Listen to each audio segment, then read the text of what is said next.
વિરમગામમાં સંદેશ ન્યૂઝનો ground zero report અમે આપને બતાવી રહ્યા છીએ। હજુ પણ વરસાદી પાણી વિરમગામમાંથી ઓસર્યા નથી। 3 દિવસના વરસાદના વિરામ બાદ પણ પાણી ભરાયેલા જોવા મળી રહ્યા છે। મુખ્ય રસ્તાઓ સહિત રહેણાંક મકાનોમાં પણ પાણી ભરાયેલા છે। વોર્ડ 2 વિસ્તારના 500થી વધુ મકાન અને શેરીઓમાં પાણી ભરાયેલા છે। ઉપરવાસના પાણીના નિકાલ માટે તંત્ર સદંતર નિષ્ફળ નીવડ્યું છે। પાણી ભરાયેલા હોવાથી સ્થાનિકો પરેશાન છે। નવાપુરા, કુંવરબા પાર્ક, ઉજીની ચાલીમાં પાણી જ પાણી જોવા મળી રહ્યું છે, તો ફુલવાડી વિસ્તાર સહિત અનેક વિસ્તારોમાં પણ પાણી ભરાયેલા જોવા મળી રહ્યા છે।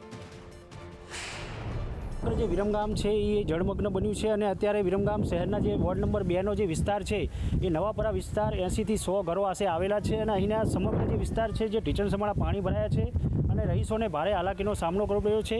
કોઈ તંત્ર આવે છે કે નહીં આપણે સાથે રહીશો પાસે જ જાણશું। આટલું બધું પાણી ઉપરવાસથી કેટલા ટાઈમથી આવે છે? આજ તો 4-5 દિવસ થઈ ગયા પાણી 100 ઘરની વસ્તી અહીંયા ઉપરવાસનું પાણી બહુ ભરાનું ઘરમાં પાણી આવી ગયું હોય। આજુબાજુ પૂરો પાક છે, હરિકૃષ્ણ છે, બધી સોસાયટીઓ હોય, આઈટીની અંદર પાણી છે, બહુ પાણી ભરાનું છે, હાઈવે લગે પાણી છે। વરસાદ ઓછો થયો તો પછી પાણી ઓછું નહીં થાય, પાણી નહીં ચાલત, પાણીનો કોઈ નિકાલ જ નહીં પાણીનો આગળ।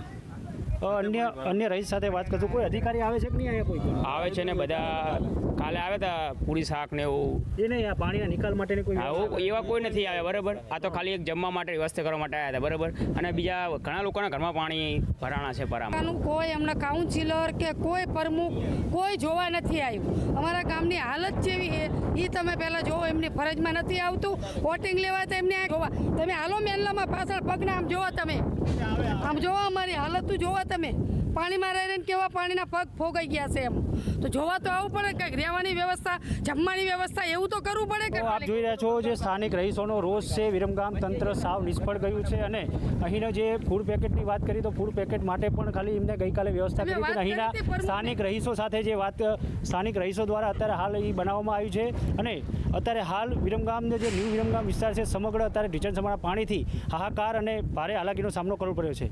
પિયુષ ગજ્જર, સંદેશ ન્યૂઝ, વિરમગામ।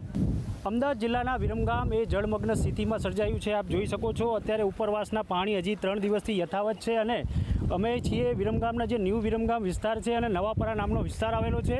80થી 100 ઘર આશરે અંદર અહીંયા છે અને જ્યાં આ સમગ્ર વિસ્તાર છે એ બેટમાં ફેરવાયો છે। અનેક સોસાયટીઓ છે, અનેક અહીંયા રહેણાંક વિસ્તારો છે। કાકા શું કહેશો, તમે ક્યાંથી આવ્યા છો અત્યારે? પરામાં આવ્યા। કેવી હાલત છે? આવું જ છે, પાણી ફૂલ છે। ફૂલ છે? કેટલા ઘરો હશે? 70 ચાકુ ત્યાં આવવાનું પાણી ચાલુ અને બધા ઘરના આંગળે આટલું ટીચર હમણાંનું પાણી છે, કૂટર હમણાં। આપ જોઈ રહ્યા છો કે અહીંના સ્થાનિક જે નવાપરા વિસ્તાર છે 80થી 100 ઘર છે અને તમામ જે નીચાણવાળો વિસ્તાર છે, અનેક સોસાયટીઓ છે, ત્યાં ઉપરવાસનું પાણી અત્યારે ચાલુ જ છે અને આ સમગ્ર જે વિસ્તાર છે એ આખો બેટમાં ફેરવાયો છે અને અહીંના અધિકારીઓ આવે છે પણ કોઈ કાર્યવાહી ન કરતા હોવાનું સ્થાનિકોનું કહેવું છે અને આ સમગ્ર વિસ્તાર છે એ અત્યારે જળમગ્ન બન્યો છે। પિયુષ ગજ્જર, સંદેશ ન્યૂઝ, વિરમગામ।